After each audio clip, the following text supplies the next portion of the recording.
நீங்கள் இனிமேல் வந்துட்டு இந்த டிஷர்ட் போட தேவையில்ல, நான் சொன்னதுக்காக இவ்வளோ தூரம் இந்த ரூல்ஸை வந்துட்டு ஃபாலோ பண்ணதுக்கு ரொம்ப தேங்க்ஸ் அப்படின்ற மாதிரி பிரவீன் கிட்ட சொல்ல, பிரவீன் ரொம்ப சந்தோஷமாயிடாரு. நீங்கள் ஆயில் இது கேட்கும்போது எனக்கு சந்தோஷமாக இருக்குதுன்னு சொல்கிறாங்க.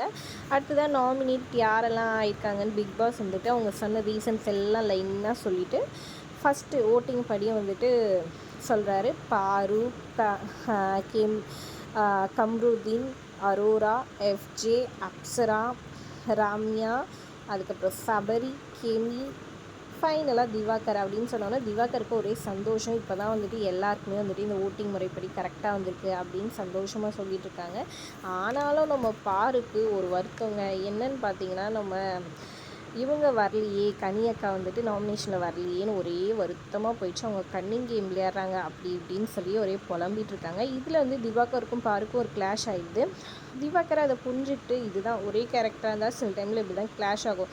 பாரு கொஞ்ச நேரம் சும்மா இருப்பாரு, நீ தானே இவ்வளோ நேரம் பேசியிருந்தேன், நான் எக்ஸ்பிளைன் பண்ணுறேன் அப்படின்ட்டு கலைக்கிட்ட ஏதோ சொல்ல வராரு.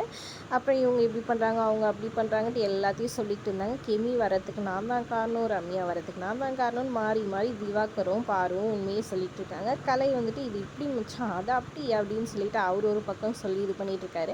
இவ்வளோ தூரம் இவங்கக்கிட்ட பேசின்ட்டு கடைசியில் நீயே குத்திட்டியே செவ்வாழை அப்படின்ற மாதிரி கலை வந்து திவாகரையே குத்தந்து தெரியாமல் திவாகர் நல்லபடியாக பேசிகிட்டு இருக்கிறாரு.